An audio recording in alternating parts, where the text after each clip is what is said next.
Hello, today I'm going to show you how I made the second drop to my last song. I'll play the drop all together first to give you guys an idea of what it sounds like.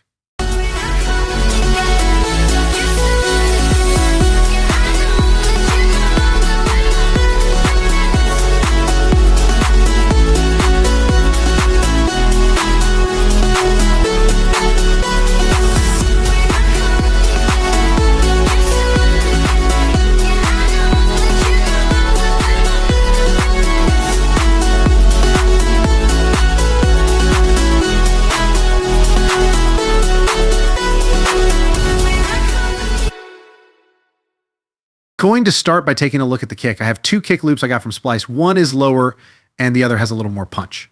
I have the sharper one turned down a bit. I'll show you them together real quick.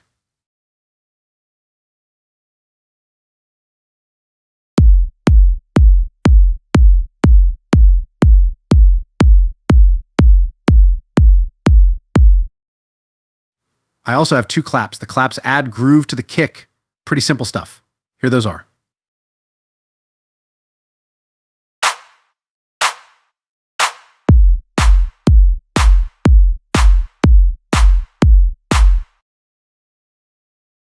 Finally, I have the percussion loop I got off of Splice and all of the FX, which include this downlifter and two impacts.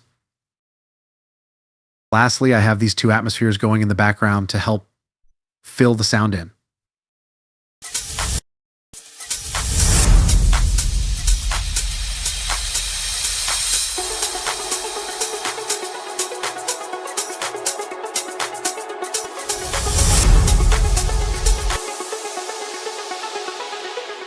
Next thing up are these vocals right here. These are just vocals I found on Splice. Bring my heart again, don't you start again. Yeah, I know that you know that we're more than friends. Bring my heart again, don't you start again. Yeah, I know that you know that we're more than friends. Next, I want to show you guys the chords. These chords are just the chords from the intro with some rhythm added to bring up the energy. I will show the layering of the different synths and the effects used on them after, but here is how they sound.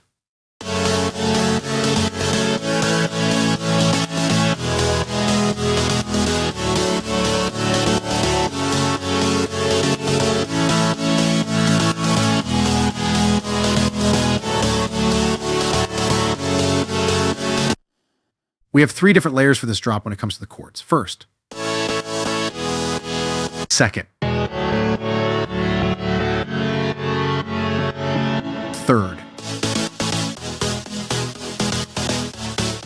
It is important to try and fill up the mid to mid-high range with the chords. Try and use chords that go good together and sound different to get more full-sounding chords.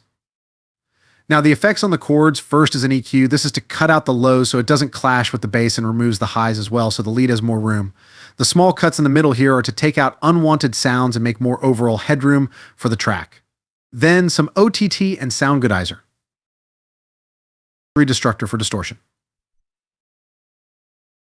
Then fruity stereo shaper to give it a more wide sound. Finally, some sidechain on kickstart. Here's before the effects.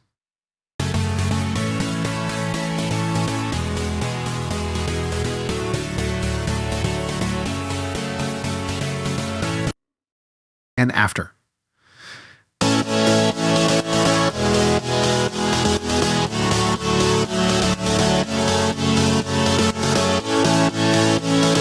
Next, let's take a look at the melody. The melody has four different layers. Here's the first. Second. Third. Fourth.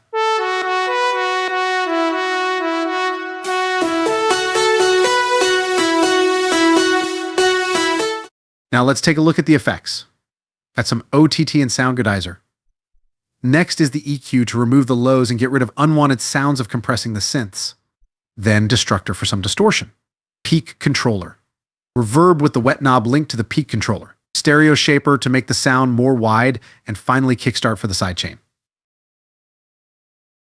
Years before.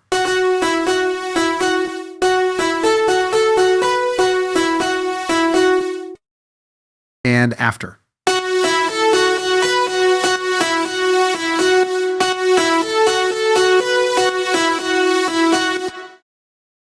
Finally, let's take a look at the bass. Let's start with the sub bass. I like to start from a sub bass and build onto that gives the bass a good foundation. Here's what the sub bass sounds like.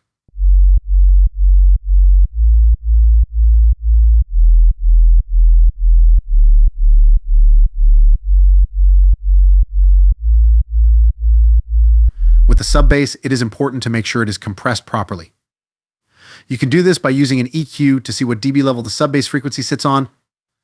If all the notes are relatively the same dB level, you are all set. You also want to make sure it's between 40 and 80 hertz.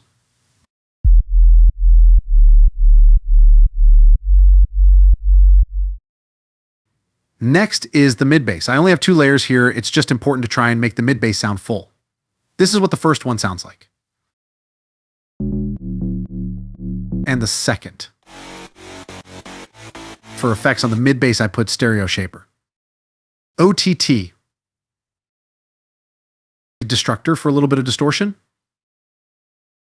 EQ to take out the highs and some unwanted sounds from OTT. Kickstart for sidechain. And finally, one last EQ to get rid of the sub bass range so they don't clash. You might have noticed I didn't start the drop with the kick playing, and this is because I wanted to add some variation to the second drop, and also I think it sounds good like this and builds more energy for when the kick finally enters. So yeah, that's pretty much everything the second drop has. Thanks for watching, and hopefully this was helpful to you. I'll play it one more time. Hope you guys enjoy.